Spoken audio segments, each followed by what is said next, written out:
So,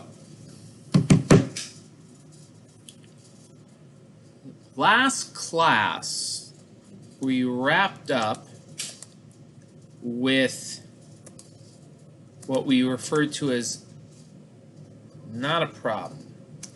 Last class we wrapped up with what we referred to as calorimetry problems. We did some basic examples of those where I think we had a hot piece of silver or something and we drop it in the water and we look for an equilibrium temperature. That was a basic problem. We're going to look at ones that are a little bit more complicated. And where those problems get complicated is when temperature changes occur in such a way that a phase change can happen. Okay, so here's an example of that. Say we were to take a big block of ice, right? And you know what, in the freezers we got on campus, if we were on campus, we got the freezers there set to -20 Celsius. And we take the ice out of there. We got some interesting phase change problems that we do. But we're now just going to talk about it. We're not going to see it. So we drop in our ice at -20 C. And then we raise the temperature of the water-ice combination. And what we have in the bottom here is a graph of what the temperature changes over time. Now the implication here is that we're adding a constant amount of heat over time to our substance. And so what happens is we start off with our -20 Celsius.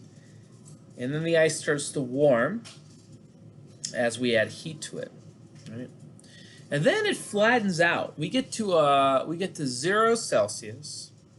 And by the way, when we say the temperature here, I just want to be super clear about this. I know the picture shows the thermometer in the water here.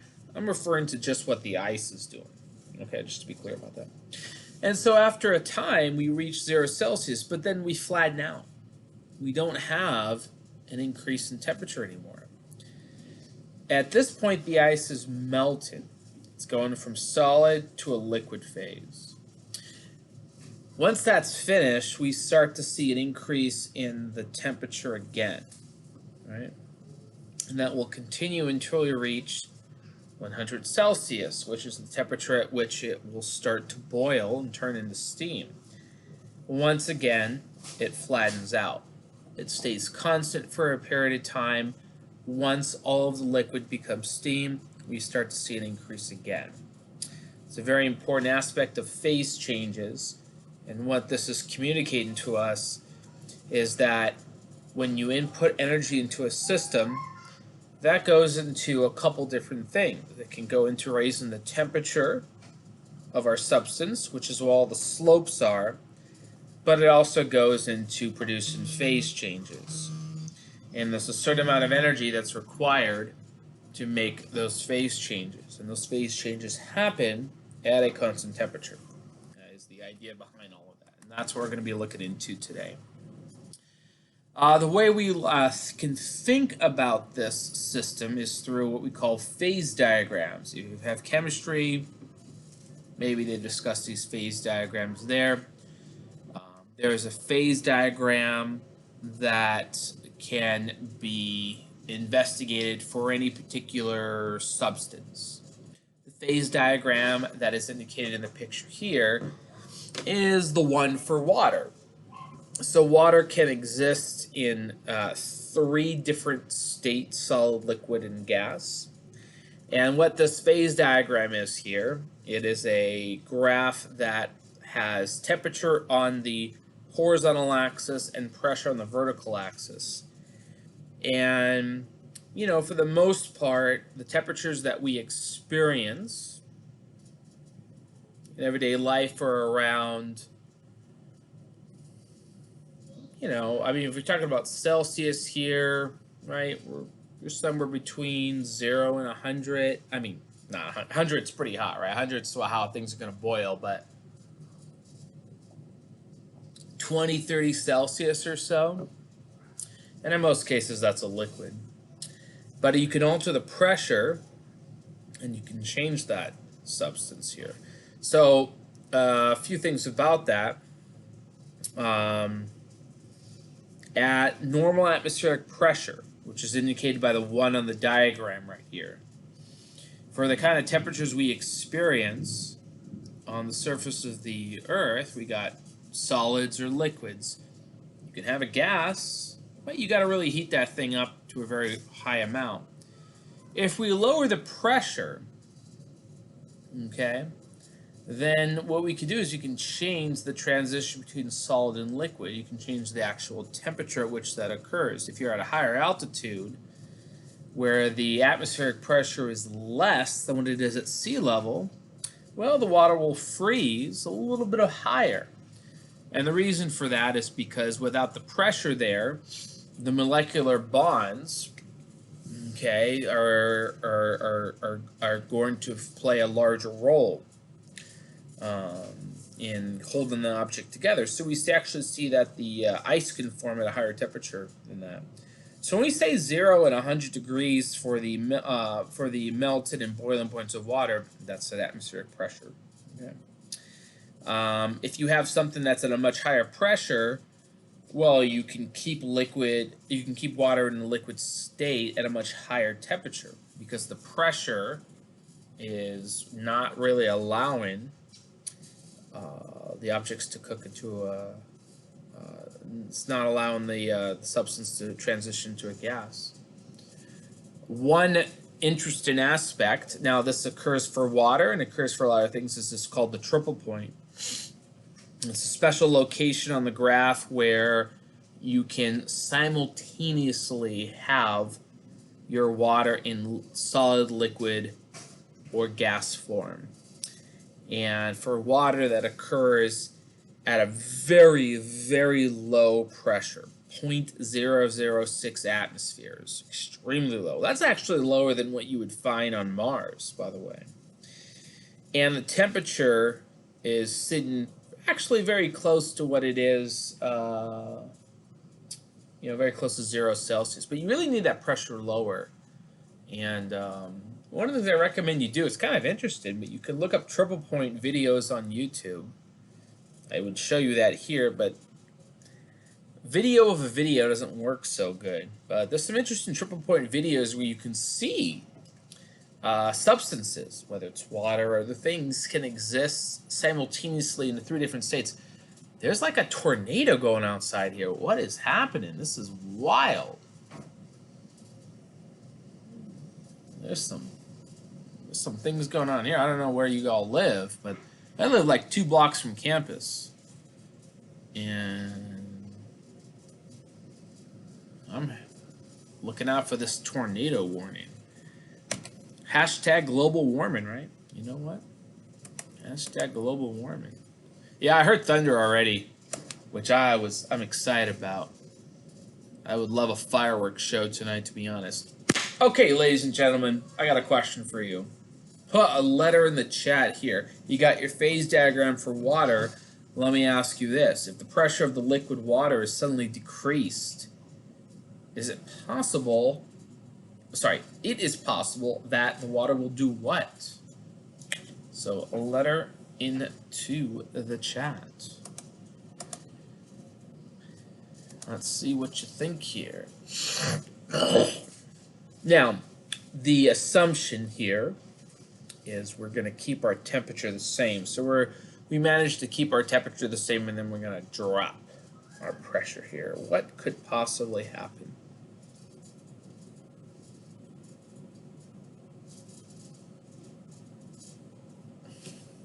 All right, let's see what you got to say. Got some D's, got some A's, we got a C here, got a lot of D's. Oh, we got some C's. Alphabet soup. You don't like B too much. Well, it's A or C. It kind of depends on what your temperature is. That's what we're seeing here. That's what the phase diagram tells us. because a change in the pressure is going to drop us vertically down on the diagrams. And depending on where we are on the diagram, because I didn't tell you the temperature, right? So you could go from liquid to solid. Okay, you could go from liquid to solid. You could freeze. That's what we call that. So A was fine, and C is actually fine as well. You can go from liquid directly to gas. You can't do B. I didn't see any B's in the chat. Congratulations there. Condensation is gas to liquid. That doesn't make a lot of sense. The gas to liquid can't happen if you decrease pressure. Okay, so when you are looking at these phase diagrams, it's complicated to see if you go like diagonally. But if they go up or down or left or right, depending on what the conditions are, you can kind of see how things behave here. Uh-oh, I jumped ahead. Okay, so a phase change, okay, if we want to get more formal here, is going to be characterized by the thermal energy changing, but there's no temperature change because the phase of matter is different. You can think about this in terms of a potential energy. And that's really accurate, actually, because if we raise the temperature of, say, water, let's take like room temperature water here. Okay, if we raise the temperature of that water, what we're doing is we're increasing the overall kinetic energy of those molecules. So the energy that's put in just goes to increasing the thermal energy. But the reason why things like solids happen or liquids happen is because there's molecular bonds that exist between the molecules, and that's a type of potential energy. And so if we're trying to experience a phase change, then some of the energy is not going to go into increasing the kinetic energy and therefore temperature of the substance.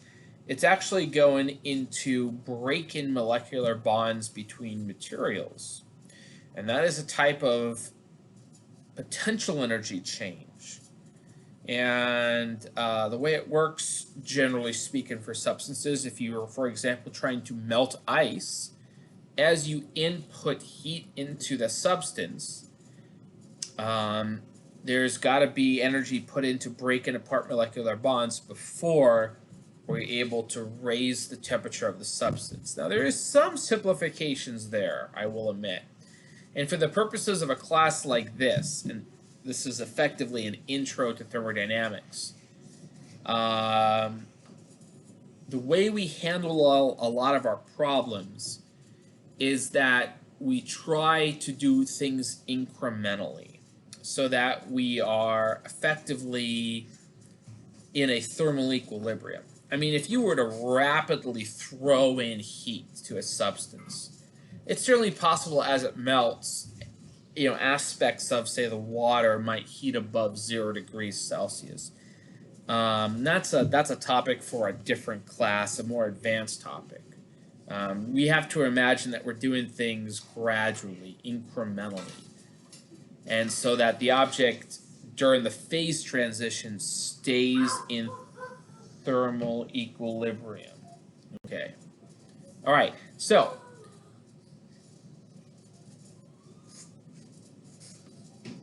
okay. So we have a way to define this. So you saw previously about specific heat, and that simply tells you how much heat you have to put into your substance to raise a certain amount of mass to a certain temperature. When it comes to phase changes, we have to input heat to try to change the phase.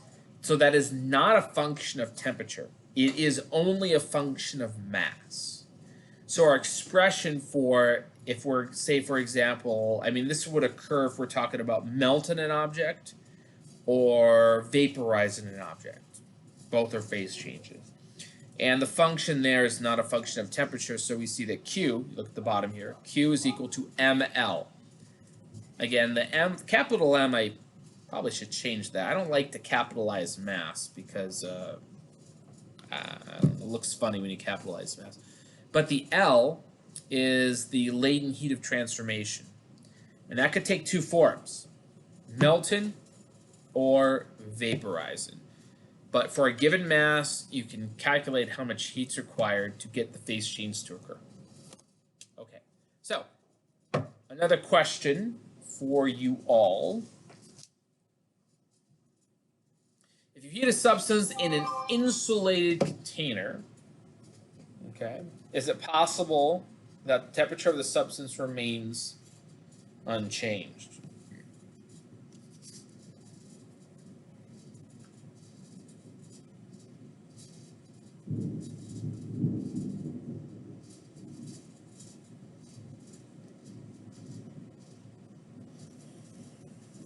It's raining. Now it's finally raining over here.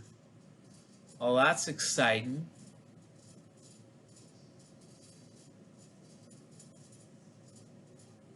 What do you think? Put a letter in the chat, people. Let's see what you got. This is a softball question. This is to make you feel good about what you're learning.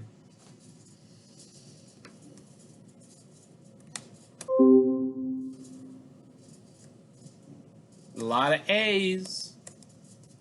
I like it. That's true. If there's a phase change, then yeah, you will increase the temperature. All right. So let's start digging into this. All right.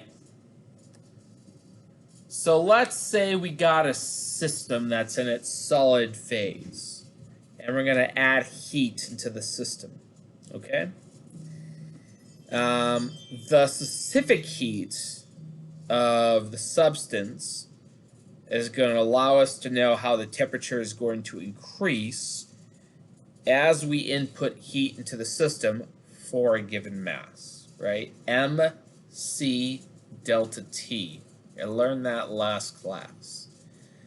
But as you do that, you will eventually reach the melting or boiling, you could describe it as vaporization points. When you reach those things, you can't use the specific heat anymore. You have to transfer to the melting or boiling point phase transitions. No problem, Megan. Welcome back. I didn't even know you were gone, to be honest.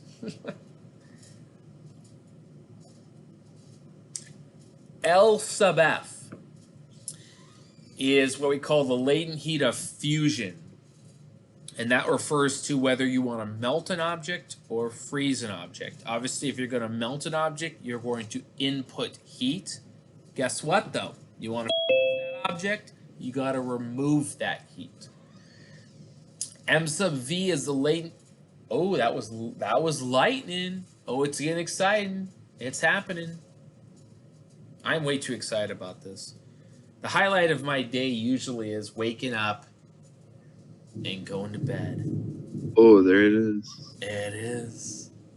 I live like 2 blocks from campus. So if any of you are neighborly, you hear the same thing. Ooh, there's so much wind.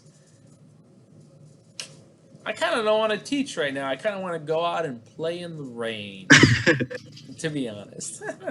But I do like latent heat, so I'm going to stick around. Break time? Nah, we got break time in, we'll take a break in a minute. Well, not in a minute. More like, I don't know, 40 minutes or so. Anyway. Okay, so L sub V is the latent heat of vaporization, which can be boiling or condensing. Now, I want to emphasize one thing here. Say you have a certain amount of water, a kilogram of water, and you want to boil it.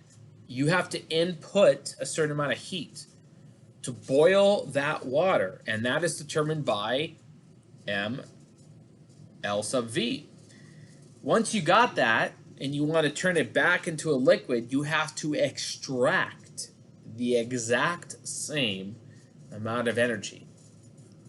Of course, as you know, physics is filled with simplifications.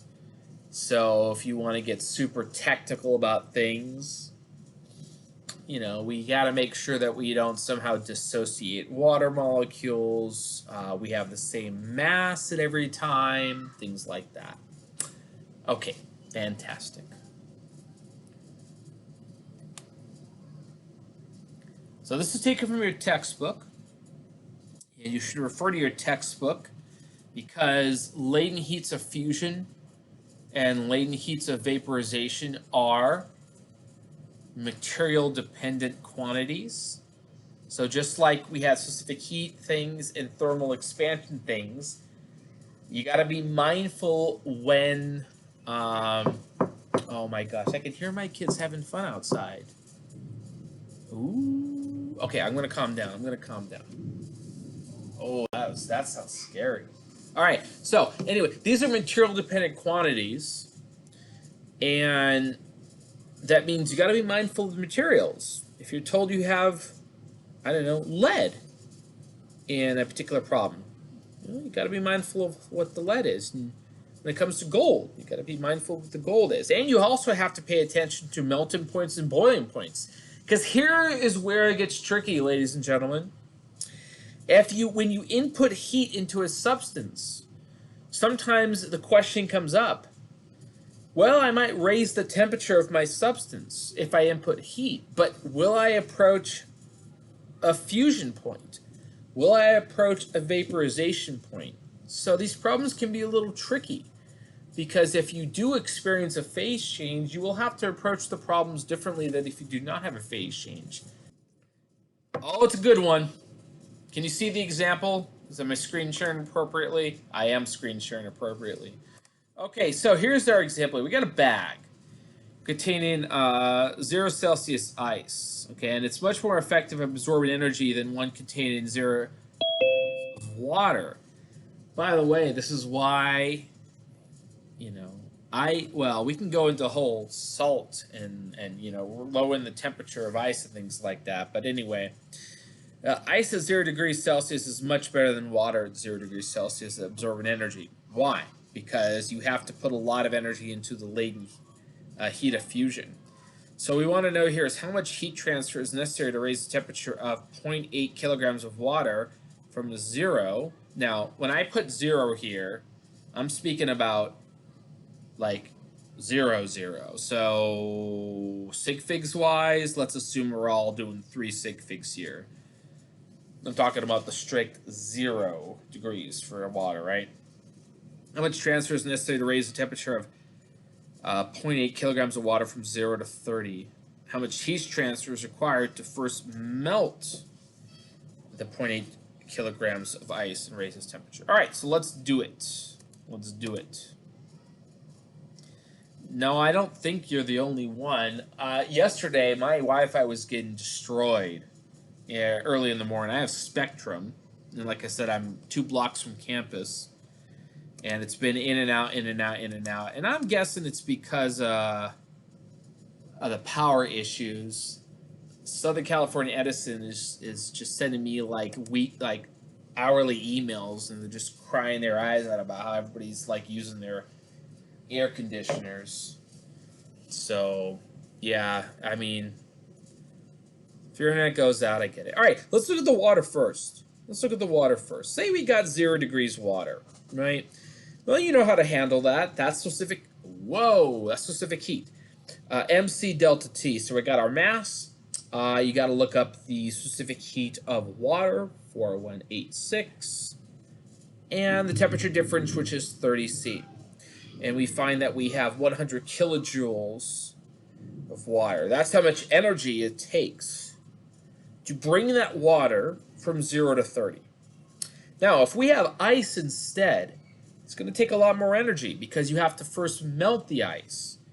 And if you notice, here's something you can notice here. If you look back at well, I don't have the slide up right now, but if you look at generally the latent heats for substances compared to the specific heats, one thing you will find that it takes a lot more work to change phases than it does to change temperatures. Okay, let's look at this. So if I'm going to do the ice, I got to first melt it. So 0.8 kilograms times the latent heat of fusion for the ice, which is 334,000 joules per kilogram. Look at that number compared to the one for water. Boy, that number is way higher, huh? The only difference between these numbers is that there are units of Kelvin here. But this number over here is almost 2 orders of magnitude larger than the other number. Now, yeah, there's a Kelvin factor here, but how much are you changing your temperature, really? A few degrees, a few tens of degrees? I mean, to get a similar number on the left side, you got to change your temperature by like 100 degrees, right? So anyway, my point is that the phase changes take a lot more work. So anyway, and then we also have our MC delta T, and that's going to be the same as it is over here. So anyway, we work this out and we get 368 kilojoules, which is a lot more energy. It's actually 268% more energy.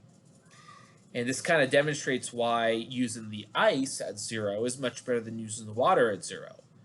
And again, I was going to mention the thing about the ice, about the salt. If you throw salt in there, well, that's a little more complicated, but what that does is effectively changes what the boiling and like the melting point of these substances are, and well, I mean, I guess that's another topic.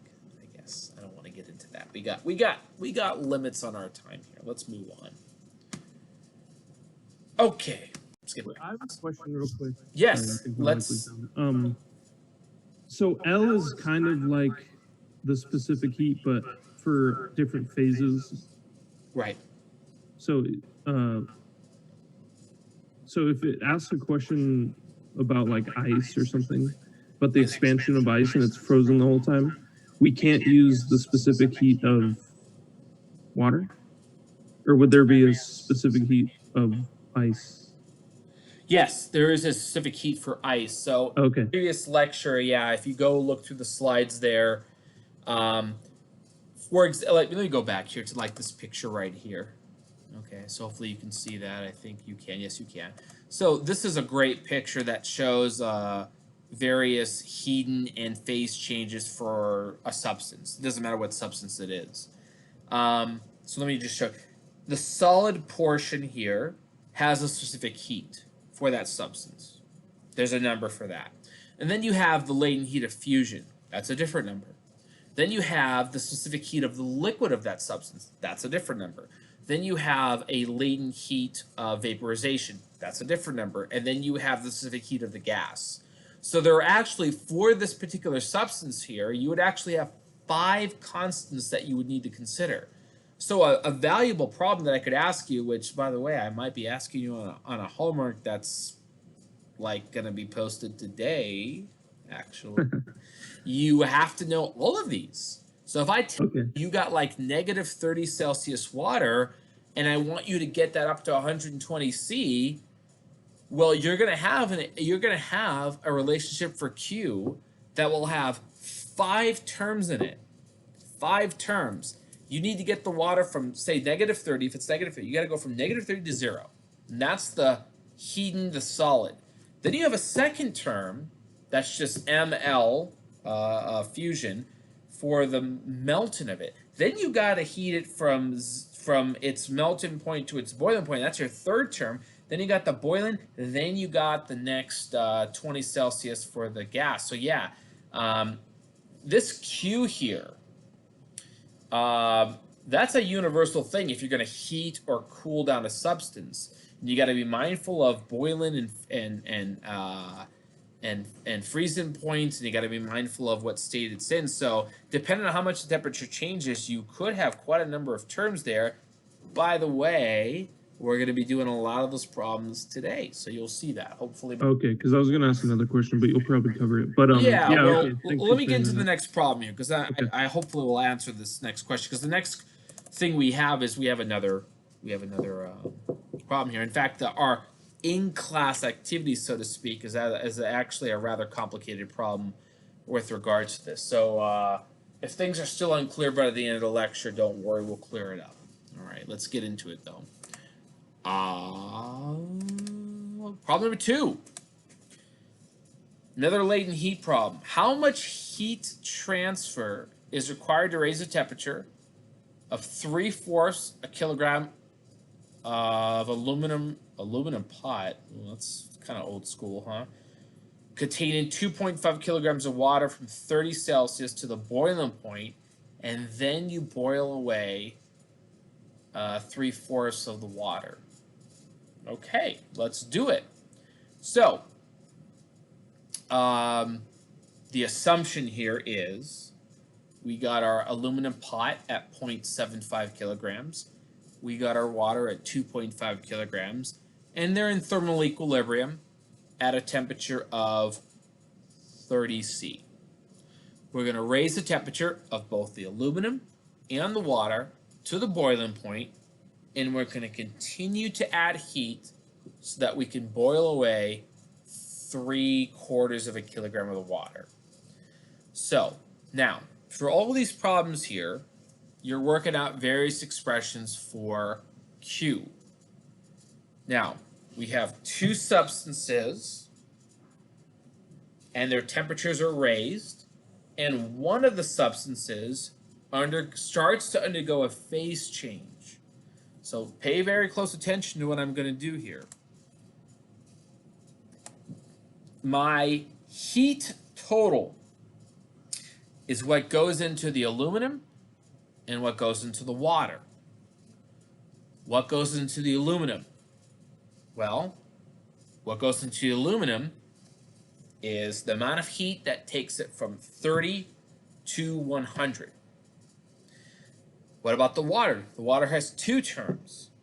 It's what it takes to take the water from 30 to 100. That's one term. The second term is to boil away some of the water. So I have 3 terms. Okay? So it's very important to recognize why there is 3 terms. There are 2 substances that are being heated, and one of the substances experiences a phase change. And that's why there are 3 terms here. Okay, so this is very clear that we have these 3 terms. And on the right-hand side, I have my constants. Latent heat of vaporization for the water. That comes from the table. I got the specific heat of aluminum and the specific heat of the water. Yeah. So let's put in our numbers. Okay. 0.75 for the aluminum. The aluminum has a specific heat of 900, and the temperature goes up 70 C. For the water, the mass is 2.5. The specific heat is much larger, 4186, and same temperature change. We're going to boil some of the water. So I don't put in the full mass of the water. I put in whatever we want to boil, which is 0.75. So 0.75 is there, times the latent heat of vaporization for the water. Notice there is no temperature term here because the phase changes, there's no temperature difference. And we get out a whopping 2.47 million joules. Okay, and that's part A. Part B wants us to know how long this takes. And when we talk about energy and time, well, that's power. Power is energy over time. So I'm going to rearrange the equation to get the amount of time. 2.47 million joules divided by the 500 watts, which is how much we are inputting energy into the system, assuming we are 100% efficient, or maybe the 500 watts takes the efficiency into account. Regardless, it will take around almost a little under 5,000 seconds, which is about 82 minutes. So, yeah, well, anyway, any questions about this problem? Is there anything unclear about what we're doing here? So just to make sure, phase changes would take, or not phase changes, when we're raising a temperature, then that's like one term in a problem. Right. But, the phase change is also another term. But when it involves going to a phase change, then that's 2 terms? Yes. Okay, Yes. just making sure. And I will admit here that there's one thing that's tricky about this is that sometimes in your problems, you may not know if there's a phase change or not. For example, say you were in this problem here, you were given a certain amount of energy that was inputted. You didn't know what the temperature was going to be at the end. That's tricky because it's possible that you reach the boiling point. It's possible that you don't. And I have a problem later that we'll go over that. And that's really the only thing that's tricky about these problems is that when you have a certain set amount of energy that's put into your problems, you don't entirely know initially if you have phase changes or not. And that really changes your problem quite a bit. But I have a couple of examples in today's lecture where we tackle that so you can see how you would deal with a situation like that. But anyway, let's move on. If there are no other questions. Yeah. Okay, let's do that. Let's move on. Okay, so now the end of last lecture and everything we discussed up to this point is all classified under a group of problems that are called calorimetry problems. And all that means is this: when energy is transferred to a system, what happens to the system? And one or two things can happen. Temperatures go up or down, and phase changes might occur. And so all of the calorimetry problems are focused on this aspect of matter, right? And so we got to be very careful about keeping track of all the heat that's being transferred in here. Okay. So, question for you here, a little conceptual aspect here. You got 50 grams of ice at 0 C. It is ice, so it is a solid. Is added to 50 grams of liquid water, also at 0 C. It's in an insulated container, and that's just kind of a statement of it's an initial condition. We're not losing any energy anyway. After a while, what will happen? So think about this. I'm going to give you a good full minute for this. This is a very good question here. Really think about what's happening here. And part of the answer here, requires you to understand how much heat you got to put into ice compared to liquid. So think about this for a good minute. I'm going to give you a good full minute here.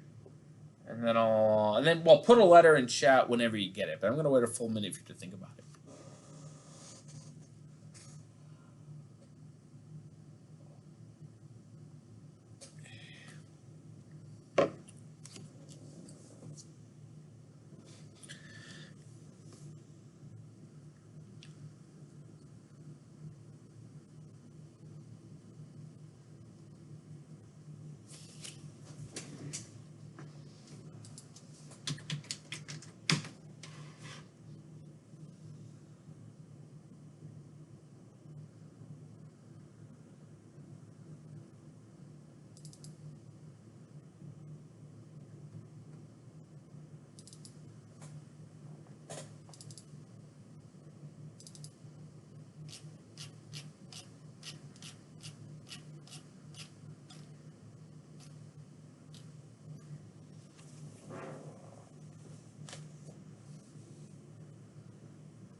Got some answers in here. I'm very excited what you got to say. I am legitimately excited about what you have to say. Because one or two things are going to happen here, ladies and gentlemen. Either you've learned something or you're about to learn something. And as an instructor, that just tickles me. I'm getting tickled right here, just thinking about all the learning that's going to be taking place. I'm getting all tickled up here. I can't wait. I'm not even going to click right yet. I'm not clicking on the chat yet. The anticipation is growing. Anticipation is growing. Oh, okay, I'm going to give it. I'm going to look. Oh, my goodness. Look at these answers.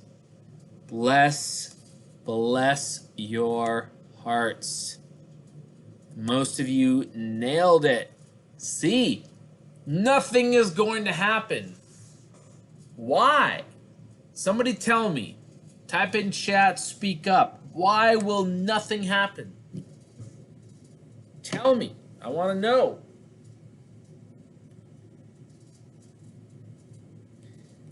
Yes. Mikhail, Vale, you got it right. You have a situation where you're in thermal equilibrium. The ice is at 0. The water's at 0. You have a thermal equilibrium situation. And that means, by definition, there is no heat transfer. So nothing can happen. You want to freeze that water? You got to take away energy. This is insulated, though. You're not going to do it. You want to heat that, you want to melt that ice, you got to put in energy. So if you remember, the very first thing we did in the last lecture was thermal equilibrium, and it seems like such a simple idea, right? Okay, thermal equilibrium, same temperature, no energy transfer, right? But when you start analyzing that situation in different scenarios, it's not so obvious now. And the thing I'm going to recommend to you is this. You always got to look at, what are my temperatures? Right? Ice at 0, water at 0. That's thermal equilibrium. Everybody's happy. We status quo. That's what we're going to do here. Excellent. Well, some of you learned something. That was cool. All right. Kind of explain this stuff. This is just a snippet of a problem-solving strategy. And I'm not going to go about this too much because I've explained quite a bit of this. Let's just jump into problems. Let's just get right to it. All right. So, where am I here? There I am. Example number 3. A 200-gram piece of iron at 120 C and a 150-gram piece of copper at -50 C are dropped into an insulated beaker. Now, the word insulated is like kind of like when you're in 110, it's like we say smooth surface, frictionless. It's just like, don't worry about other issues here, okay? We're going to drop it into a beaker of 300 grams of ethyl alcohol at 20 C, and we want to know what's going to happen. What's going to happen? So, now, when I read this, okay, here's what I'm worried about. Phase changes.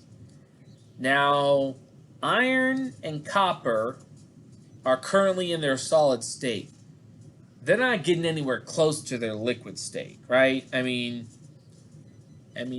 you may not know off the top of your head what the melting point of iron and copper is, but I'll tell you what, it's nowhere close to 100 C, right? Our copper is like insanely cold. And what's iron's melting point? Iron melting point. Stupid high. Yeah, 1,538 C. Okay, so you really need to be mindful of phase changes. Now, our iron and copper are staying solid. Done. Easy. What about ethyl alcohol? That's the stuff you can't drink. That's the stuff you're going to get sick and die from. Wait, actually, no. Isn't ethanol is the stuff you drink? That's the Miller Lite, right? Ethanol. Well, don't drink ethanol. Okay, don't drink ethanol at 20 C, because we need it for this problem. Ethyl alcohol. I'm gonna check here. What is this? The liquid, right? So we want the boiling point. Because here's the thing, that iron's pretty hot, right? It's possible we're gonna have a phase change, right? But what is my boiling point.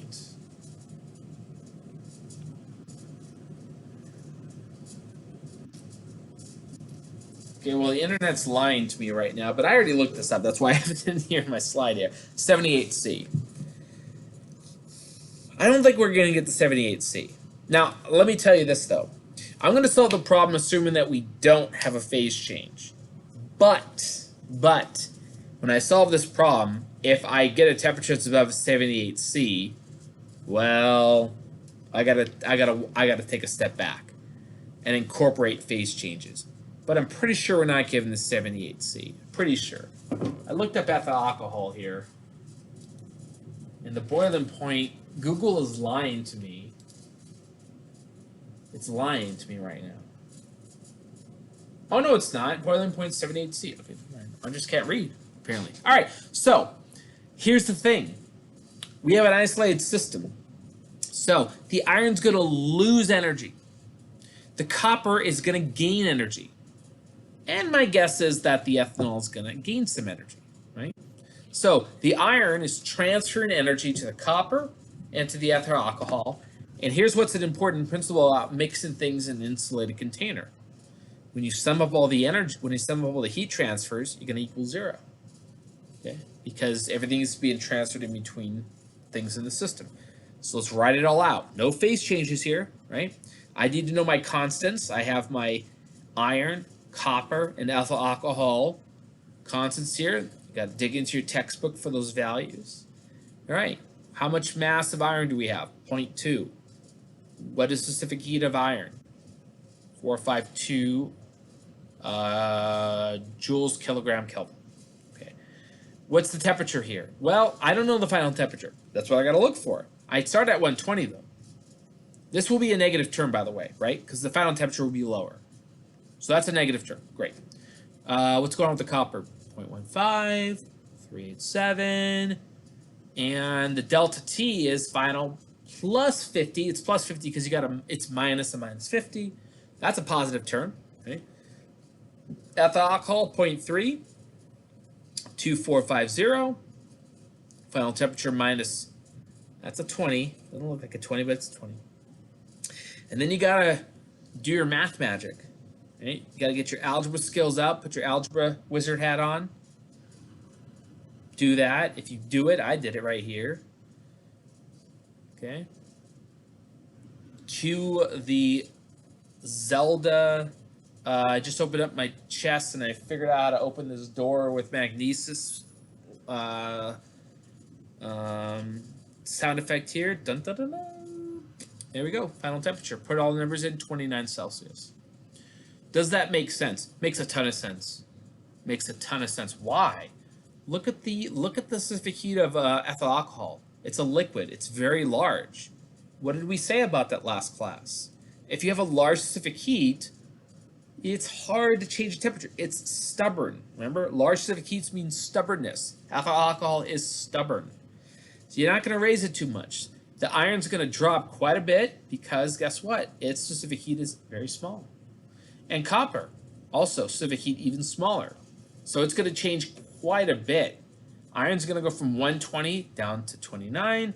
Copper's going to go from negative 50 up almost 80, right? Anyway, great problem. Fantastic problem. Are there any questions about this problem? Because this is a fantastic problem. I love this problem. Simple, but good. Any questions about it? Just about setting it equal to 0. Yes. So you said every time you have an like you're mixing things in an insulated container, then the temperature is always 0? No, the idea here is that if it's an insulated container, there is no added heat into the system and no heat is being extracted from the system. Heat is simply all of the heat that's contained here is being transferred between iron, copper, and ethyl alcohol. So Right. you add up all the heat transfers, you get a 0. Now, if for some reason you had a system, say for example we had this system here, and it was placed on a beaker under, over a Bunsen burner. and you were inputting energy into the system. If we could characterize how much energy is being put into the system, this wouldn't be equal to zero, because we would be adding energy that did not come from the iron or copper or ethyl alcohol. But the key here is when you see insulated, then we know that the heat transfer is occurring between the elements of our system and nothing is external. Okay. Yeah. It's kind of like when back in Physics 110 when we had energy conservation problems. And if we had an isolated system, and we had no external work being done and no friction and things like that, then delta K and the delta U all add up to zero. Same kind of idea there. So. Okay. Typically, we have problems like this. If you don't have an insulated container, you need to have very specific information about how energy is being transferred to or from the system. It needs to be really specific because otherwise you couldn't solve it. So, anyway, anything else? Okay, so now this is we're about an hour through the class. So this is where we jump to our in-class activity. So here's what I'm going to have you do. This is our break time, okay? And I would like you to attempt this problem here. Again, this is for your own exercise here. You can do it, you could not do it, your prerogative, but I'm just saying that based on what we've completed so far, you can give a shot at this problem. And we're going to take a little bit of a break here. Let's go over the problem though. And the calorimeter, now when we say calorimeter, that's code word for it's insulated. There's 200 grams of steam at 150 and 100 grams of ice at -40 are mixed. The pressure is maintained. What's the final temperature and how much steam and ice and water are present? This is a fantastic problem. However, I will admit this is not an easy problem. And one of the reasons why it's not an easy problem is because it's not entirely clear if there are phase changes or not. So you have to do a lot of checks here. So we're going to take about a 10-minute break or so. I'll give you about 10 minutes to think about the problem, try to number crunch a little bit here. And I'll come back in about 10 minutes and we'll talk about what the solution is. So try this out. Try this out. It's a hard problem, I'll be honest. Most of my in-class activities are not challenging, but I will admit this one's tough. This one's a hard problem.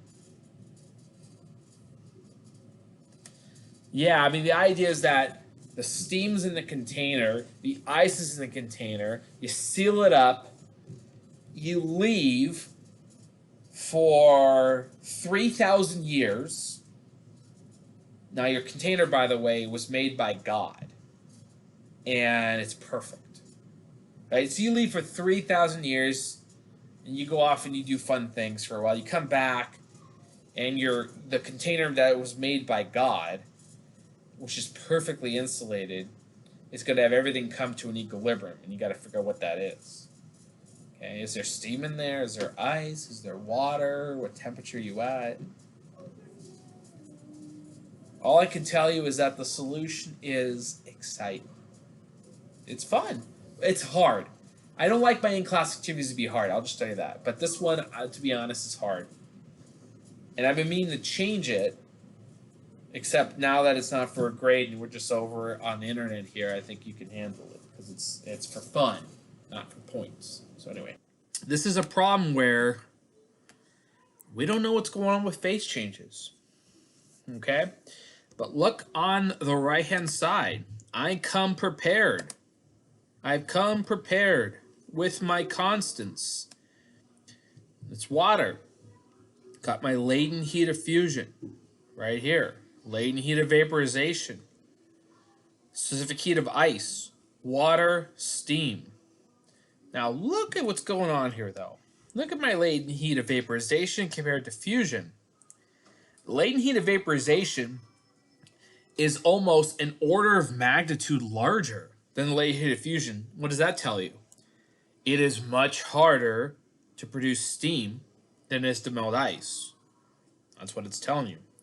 So I'm going to keep that in mind when in this problem here. I think I'm going to melt my ice really easily. That's what I think is going to happen. I think ice is going to melt very easily, but the steam is going to be very hard to condense. So let's do some checks. Now, every time you don't really know if phase changes are happening or not, you got to do checks. So what I've done here is I worked out a couple questions that I had in mind, right? Here are my questions. How much heat is it going to take to bring the -40 ice to liquid water? Because I got a suspicion here. I got a suspicion that we're going to melt this ice. And we're not just going to melt the ice, that we're going to bring it all the way to 100. And the reason why I think that is because of this observation I made with our latent heats. Well, let's do it. I need to heat the ice, right, from -40 to 0. And that is what this term is right here. Then I got to melt it. That's this term. And then I got to raise it to 100C. I got 3 terms. Heat the ice, melt the ice, heat the water. Put all my numbers in there, 83,000 joules, thereabouts. All right, fire. What about the steam? You got to lower the steam to 100, then you got to condense it. So I got 2 terms here. I got lowering the temperature of the steam to 100, and then we condense it. And check out this number. Whoa, it's big. 471,000 joules. The heck's going on out there? I don't know. So, what is this? This number, 471,000 joules, is way larger, right? The number over here. Almost by a factor of 5. What does it tell you? It tells you we're going to be able to heat that water just fine, but we're not going to be able to condense all that steam. So here's what I'm going to do. Here's the logic here. I'm going to take this number, 83,640, and I'm going to set that equal to how much energy it takes to lower the steam to 100, and then I have an unknown amount of steam that will condense. Okay, so what is the energy transfer here? The steam is given energy to the ice. It melts it. Well, it raises it to 0. It melts it. It brings it all the way to 100. Okay? What does that do to the steam? Well, there's enough energy to bring it down to 100, and then some of it condenses.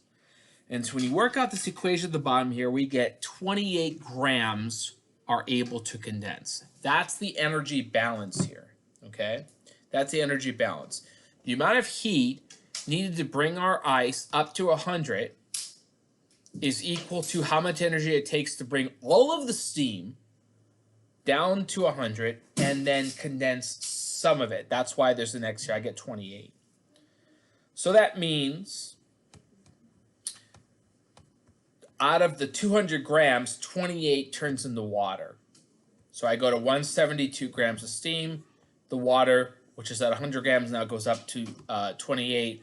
And now we've reached an equilibrium between water and steam. Okay, now here's what I recommend you do. I mean, we got another 40 minutes or so of lecture, so don't worry too much about this now. But tonight, go over the problem again.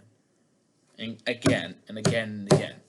And if you can understand this problem and you can really absorb what's going on here, you will completely get these calorimetry problems. This is a challenging problem, I will admit, but it's an excellent problem. Does anybody have any questions about this problem? Anything unclear about this problem? I mean, don't get me wrong. This may not make complete sense now. You can't absorb this information in a matter of tens of minutes. But is there anything immediately that comes to light that you're like, I don't really get what you did here? Any questions?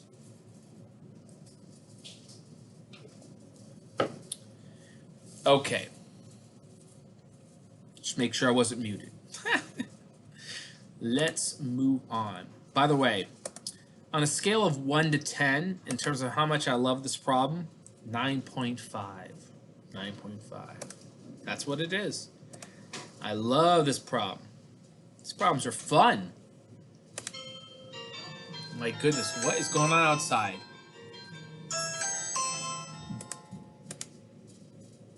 Someone is at the front door. Well, the other 0.5 rain is that it doesn't really include any there's no lights or explosions. I like explosions and problems. I like guns maybe going off, knife fights, people punching each other. This is a passive problem, right? Okay, so check out my door. Because I got a Ring doorbell, right? And I bought it for my wife at Christmas. And, what the heck's going on? Okay, anyway, we got our Ring doorbell around Christmas, so we put a Christmas chime on it. Oh, it's so cute. And we can't figure out how to get rid of the Christmas chime. It's just like stuck in Christmas chime. So we're in freaking August right now, and every time someone rings their doorbell, it's like, deck the halls with bells. I'm like, we cannot figure it out. We cannot figure out how to get rid of this. So, and as you may be aware, like Christmas songs when it's not Christmas are like one of the most annoying things ever, right? For some reason, when it's Christmas time, like Christmas stuff is cool, but if it's like July or August and it's Christmas, it's like, what are you doing? Don't do that. Okay, let's just get back to it. Okay, my mouse has decided to go ghost mode here, and I can't see what I'm doing. Maybe I can do this. There we go. All right, here we go. We talked about transferring heat to things. What happens? You heat it up, phase transfers occur, but what we didn't talk about is this. How do you do it? How do you go about doing it? There's a lot of ways to do it. There are 3 main ways to do it, although we could talk about a 4th way that's a little tricky, which is evaporation. It's kind of a convection/conduction thing. Boy, I have no idea what this picture up here has to do with conduction. It shows like a circuit. Well, I gotta change this picture. What is this down here? This kid's petting like a lamb or something, and it's... Oh, I gotta fix this picture because this makes no sense. What is this? What is she drinking here? That's a large amount of liquid. She shouldn't drink all that. Is that coffee? That's not healthy for you. Anyway, I'm sorry. I'll change this picture later. I have no idea how this is conduction. Anyway, let's go through it though. Okay, conduction is a type of heat transfer. Right? It's one way. If you want to put energy into a system and you want to do all the stuff we've talked about so far, you can do it via conduction. Conduction is heat transfer because things are in contact with each other. So if you touch an object, okay, like my cup here. I think it's ceramic, right? And it's kind of cold because I stuck a bunch of water in here and I put a bunch of ice in it. It feels cold, right? And because it feels cold, heat's flowing out of my fingers into the cup, which I probably shouldn't do because I like to keep my water cold. So I'm going to stop doing that. But that's energy transfer because things are in contact, right? And there is a way to characterize how that occurs. Now, unfortunately, we're doing baby quantum. Okay, we're doing little baby quantum. We got 2-year-old quantum right here. Very cute, adorable quantum, but unfortunately, we can't really develop a lot of concepts. So I'm just going to give you an equation without really much explanation. If you want to know the nitty-gritty of this equation, well, it requires some partial differential equations, which are enormously fun, but beyond the scope of a 200-level course, unfortunately. So, dq dt, the rate at which heat is transferred from hot to cold, the only way you can do it, law of thermodynamics, by the way, the rate at which heat is transferred from a hot reservoir to a cold reservoir is given by the following quantities. There are 4. How much area is exposed? Okay. What length does the heat transfer have to occur? What is the temperature gradient? Delta T. And K is a material dependent quantity that we call the thermal conductivity. So these four things are important for conduction. You're understanding how heat transfers from one substance to the next. There's a point of contact, which is a surface area, a length by which the heat has to transfer, a temperature gradient, and a material dependent quantity. And all these things have wonderful conceptual understandings, right? If the length between the two reservoirs are very close, well, you're going to transfer a lot of heat. There's an inverse relationship there. If you got a lot of area, though, transferring a lot of energy. That makes sense, right? Okay.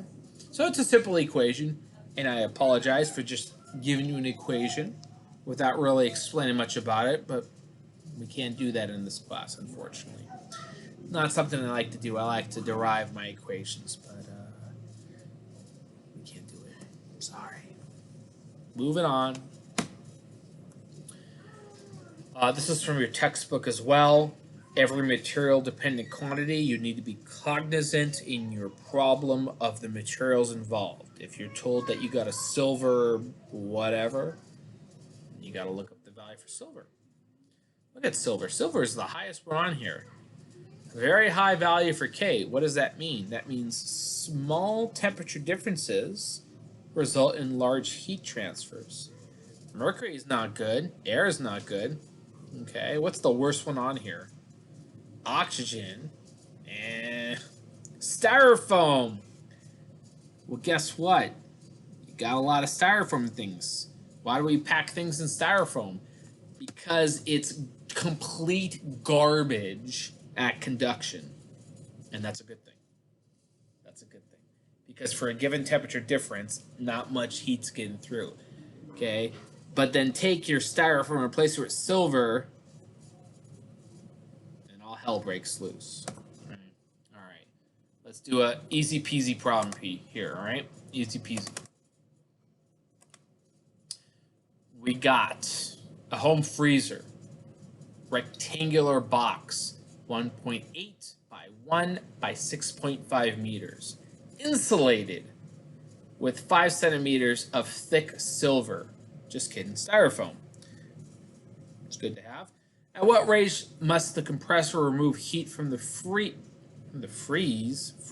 sorry, the little R is supposed to be here, to keep the inside temperature at negative 20 Celsius in a room where the temperature is 25? Okay. Well, this is a conduction problem. Well, we mentioned styrofoam. What's styrofoam? Ooh, 0.035. Now, I will apologize to you right now because I think I told you that styrofoam was a little lower. I used a value from a previous textbook that I used. Mea culpa, I'm very sorry about that, but stick to your textbook values. All right, so my old textbook, I'm sorry, it was 0.035, still very small. Okay, I got to know my surface area, because the conduction problem requires an area. And guess what? Heat escapes everywhere. Left, right, up, down, forward, back. So I got to work out my surface area, and you got a rectangular box, so what does that mean? Well, you double the area of all the sides that are unique. 7.24 meters squared. That's my overall surface area. I throw that into the equation here. I got my thermal conductivity constant. I got my delta T, 45 Celsius. No judgments here, people. No judgments. My length, centimeters. Guess what, people? This is the bane of all physics problems. The bane of all physics problems. You are handed centimeter measurements, which need to be converted to meters. Will you remember that? Probably not. but my advice to you is that you should remember it. So the length is 0.05, and that's 230 watts. What does that mean? That means that's the rate at which the energy is going out. Okay, well, actually, sorry, I should specify that. That's the rate at which energy is going in from all the different sides. 230 watts are trying to sneak into your freezer and ruin all of your food or body parts or whatever you want to keep in your freezer. And so if you're going to have a compressor that's pumping out heat, you got to do it at the same rate. So you got to be pumping out 230 watts. That's not too bad. 230 watts is those are rookie numbers. Not too bad. But in this problem here, to be clear, we are considering the fact that heat can exit out of every possible direction. That's why I have the full surface area of my rectangular box in here. Okay, so then you ask yourself this question. Okay, my energy bill is too high. I don't want to pay all this money to keep my body parts at a lower temperature. So what do I do? Well, that's what this equation tells you. Well, you can get a bigger freezer. I actually don't want a bigger freezer, right? That's bad. You can maybe not keep it at minus 20 C. Maybe you can lower the temperature of the air. 25 is pretty cold, though. I don't think you can do that. But you can definitely, probably the best thing to change here would be this L. Put some thicker styrofoam in there. Right? It would drive this value up, and then the dq dt would go down. That's a good idea. Anything in the denominator, you could increase. Anything in the numerator, you can decrease. Okay. I'm not advocating anything, by the way, just so you know. If you're keeping body parts in the freezer, that's your own problem. I don't advocate that. Okay? If you're doing that, you need help. I'll just put it that way. Don't do that. Bad form. Bad form. Just put it that way. Okay, I've been up way too much today. You know, I still have to teach another class after this. Wednesdays are rough. I'm going to be a little bit out there on a Wednesday. I'm so sorry. Convection. Ooh, I love convection. This is not a good example of convection, actually. Let's change this picture here. Well, Barden, wink, wink. Cow body parts. Got it. Wink, wink. Good for you.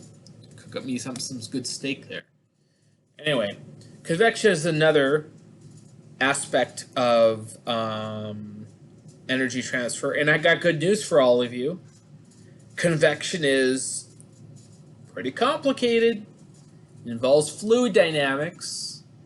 That's called the Navier-Stokes equation, which is pretty garbage at producing fluid dynamic approximations, especially when your temperature gradients are large. The good news is, in this class, we say it happens. Move on. You know, honestly, I didn't encounter any convective transfers until I got into a very high level in astronomy. And inside what are called polytropes, these are theoretical mathematical models for stars, is the first time I had to deal with convective conduction. So if you like really want to know about convection, I mean, I can hook you up with some textbooks if you really like, but I will tell you that fluid dynamics is a pain in the butt. It's very difficult because we don't have really good models for how fluids behave. Why is that? Well, it's because, well, let's go to talk about chemistry here. We have an ideal gas law. It's pretty nice, right? Not perfect. We got the van der Waals equation for when it's not perfect. And the van der Waals equation takes into account intermolecular interactions. We actually will get into that in this class, by the way. I will show you how we deviate from ideal gas law. And it's kind of comical, I'll be honest, how we try to extend the concept there. It's not much of an extension. But when you start dealing with liquids, liquids get really complicated because the intermolecular interactions dominate the physical system, and it just becomes extremely hard to model it. Anyway, I'll end my rant here. Well, all you need to know is don't worry about it. Don't worry about it. It happens. That's it, really. It happens. Okay, moving on. Radiation. This is easier. Okay, another type of energy transfer is the form of radiation. Okay, you walk outside right now, you feel that warm sun in your face that has to penetrate through all the smoke clouds from the lake fire as you breathe in all the smoke and the ash from the lake fire. 8 minutes ago, that radiation was emitted from the surface of the sun, hits you in the face, and it warms you up. Well, that's energy transfer, right? Fortunately, there is a very convenient way to model this kind of stuff. And that's given right here by what we call the Stefan-Boltzmann law. And unfortunately, I'm not going to develop it in the same way I would do for my astronomy class. In fact, in astronomy, even though it's a much simpler class, we have a much more elegant way of deriving this equation. But in the interest of time, we can't do that here. As I mentioned in the first lecture, we are skimming the surface of the ocean of physical knowledge that exists in this class. And that's one of the unfortunate things about this course, is that we just skim the surface. Anyway, there's a beautiful derivation of this equation here. You can't do that. It actually involves quantum. Actually, it involves quantum mechanics. And it's not a simple thing to derive. In fact, it's pretty horrific when you really look at the mathematics behind it. If you're interested, I could clue. Well, we'll get to it later. Actually, we get a little bit to it later. But anyway, so this is similar to conduction. It's energy transfer, right? So it's a dq dt. It's the rate at which energy is transferred over time. And the Stefan-Boltzmann law has several parameters to it. There is the value of E, which is sort of an efficiency. We call it emissivity, but you could think about it as an efficiency. How efficient does a particular object at a temperature radiate energy away? And there's a lot of factors that go into that. But generally speaking, we treat our emissivities to be one. Okay, just for simplification. The sigma that is there is the Stefan-Boltzmann constant, 5.67 times 10 to the minus 8 watts per meter squared per temperature to the fourth power. A is surface area, and temperature is that temperature to the fourth power. Now, temperature to the fourth power is kind of astonishing, actually. That's a large exponent. It's a very profound factor here. And what that means is this: small temperature differences result in huge amounts of energy transfer. So how do we interpret that in like everyday life? Well, imagine you have very hot objects. Say you have a campfire, right? And you've heated up your wood, or maybe you're doing a barbecue and you have charcoal that's heated up to a very high temperature. You know, it's glowing orange, so maybe it's hundreds of degrees Fahrenheit. Well, what this equation tells you is that at that high temperature, you're going to be dissipating energy very rapidly. And as you start to go down in temperature, the rate at which that energy dissipation happens drops enormously. So you'll notice that too, when things cool down, if something is at like, I mean, think about, okay, so another example, this would be like your electric stoves, right? So your electric stove, you turn that thing up and you got all those coils there, and they go really hot and they start glowing orange. And you turn it off. What happens? Within like 1 or 2 minutes, it's not even glowing anymore. Because the amount of energy it's given off is really rapid at first. And then when the temperature drops, it slows down immensely. And then within like a few minutes, you can touch it. But then you leave it, you come back in a half an hour, and you touch it again, and it's still kind of warm. Because the temperature's dropped and the energy transfer is so much lower. That's the beauty of this equation here. It's the beauty of it. The t to the fourth is wild, to be honest. Wild. I love it. It's very important for stars. That's my expertise, as you know. My doctorate's in astronomy. And this temperature to the fourth, oh, I got some stories for you if you want to hear it. Well, you should take me for astronomy. I got some stories here about temperature of the fourth. It is wild stuff. All right. Anyway, I'm going to get through here. Question for you. Suppose the temperature of the sun suddenly dropped to half of its present value. That was actually, I think, the premise of some crappy movie, to be honest. The sun's power output would decrease by a factor of what? If you get this wrong, I'm going to drop you from the course immediately. I have my roster right here. You get it wrong, you get dropped immediately. I'm joking. I'm just kidding. I'm just joking, people. Oh my gosh, there's a fly in here.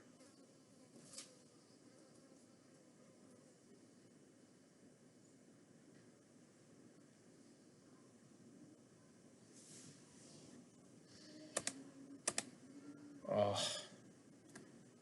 Bless your hearts. Bless your hearts. 1/16 is correct.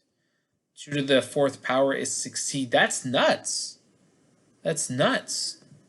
Okay, the sun drops by half of its current value, which no way it's going to happen, by the way. No way. But if it did, we get 16th of the energy output. Not good. Pretty bad, to be honest. All right. So let me just check here. I got 22 minutes. Let me just look at where I'm at in my slides. I think I'm good on time. I am good at, oh my gosh, I only got 2 more examples. Fantastic. We may finish a little early. So I'm going to slow down my speech because of that. I'm going to talk slower, if you don't mind. I'm just joking. Actually, I am. All right. Let's do it. Let's do it. I'm going to talk a lot slower, really slow. I'm going to make you earn. I'm going to make you earn. You paid, right, for 2 hours and 5 minutes.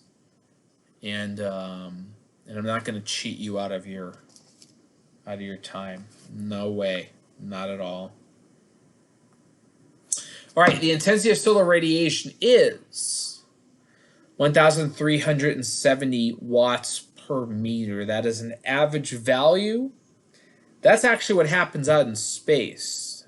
Okay, you want to hang out outside our atmosphere where all the satellites go, the Dish Network satellites, DirecTV, all those fun things. What do they get? They get 1,370 watts per square meter of radiation from the sun.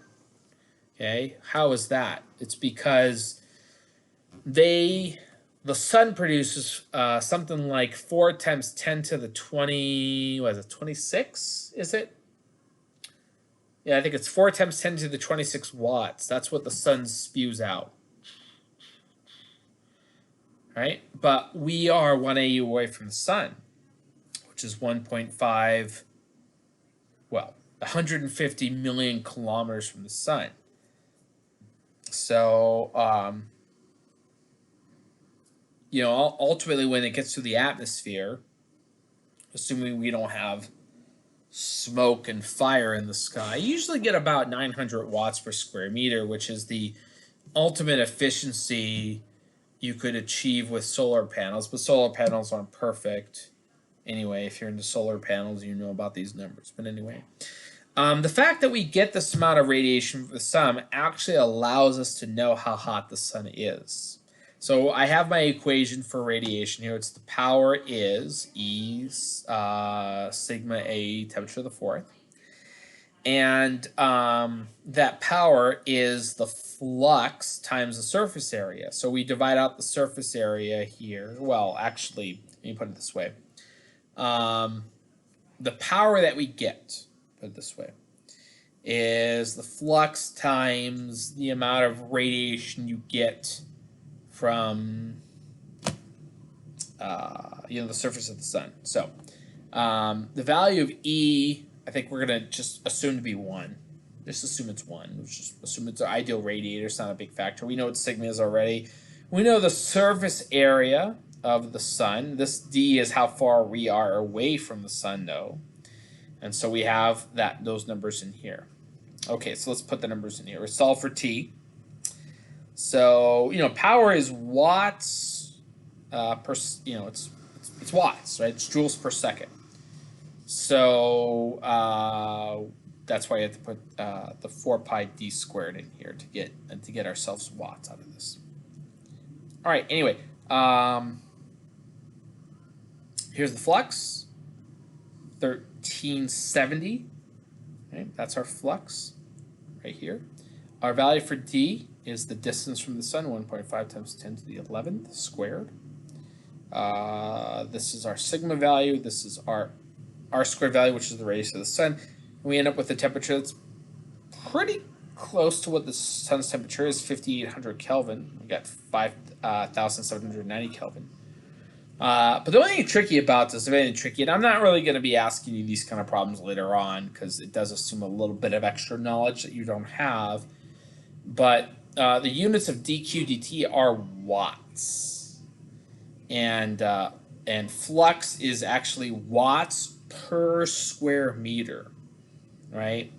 And power, I mean, dq dt is just watts. That's why the 4 pi d is here, because that flux is spread out over a very large area, and we have to incorporate that area into here. So anyway, all right, we got one more problem to go. Let's look at that problem right here. All right, got a fire walker here. Fire walker runs across a bed of hot coals without sustaining burns. How do they do it? We're going to calculate the heat transfer by conduction onto the sole of 1 foot of a fire walker, given that the bottom of the foot is 0.3 millimeter callus. Now, what is that? Is that big? 3 millimeters is not that big. Really? 3 millimeters? It's kind of thin, actually. I bet you any of these fire walkers got like a half-inch of callus there. I bet you anything. That would be better, wouldn't it? Yeah. Anyway, conductivity is the low end of the range for wood. You don't know that. That's why I give it to you in the problem here. Skin is skin's not that great for transferred energy. That's good. We don't want that, right? And the density is pretty standard here, 300 kilograms per cubic meter. Again, these are not things you would know. That's why I include in here. Now, if the temperature of the coals are at 700 Celsius, which is insanely high, we want to know what this energy transfer actually is. So this is a conduction problem. The soles of the feet are in contact with the coals here. So, we make the standard assumptions here that we're going to be transferring energy in a linear fashion here. So we're going to solve for dq here. That's what we're looking for here. Calculate the heat transferred. So we need to know the amount of time. We are given that. 1 second. The conductivity, we are given here, 0.08. The surface area, well, we're given that too, 25 square centimeters. Got to do SI though, right? And then the temperature difference is 675. The 700 minus 25, that's the room temperature or so. And then this is the real key here. Look at this. 3 millimeter thick callus. So that's very, very thin. And so that's actually going to drive that value up. The amount of energy transfer. We don't want a lot of energy transfer. And so what's controlling that? What's controlling is the area of contact. It's a I mean, I have no idea. I have no concept of how big feet are in square centimeters, but that's apparently it. 45 joules, which is not much. Not much. So 1 second, on the coals transfers 45 joules of energy. The next step, if you want to take this further, to really see, like, well, how much can you sustain this, actually? Because this tells you how much energy is transferred in a second. Fine. The next question is, can you sustain this? So you take that 45 joules, and you look at what the specific heat of a person's foot is, like the skin. How much you're going to raise the temperature of their skin. I tell you what, 45 joules is not much. The specific heat of the human body is quite high, similar to that of water. And 45 joules isn't going to raise the temperature very much. So you can actually stay in contact with these coals for quite a long time before you transfer enough energy to raise the temperature of the skin to the point where you might experience injury. And so while it seems amazing that people can walk on these hot coals, when you look at the physics, you can tell yourself that these people are pretty lame, to be honest. Not a big deal. Not a big deal.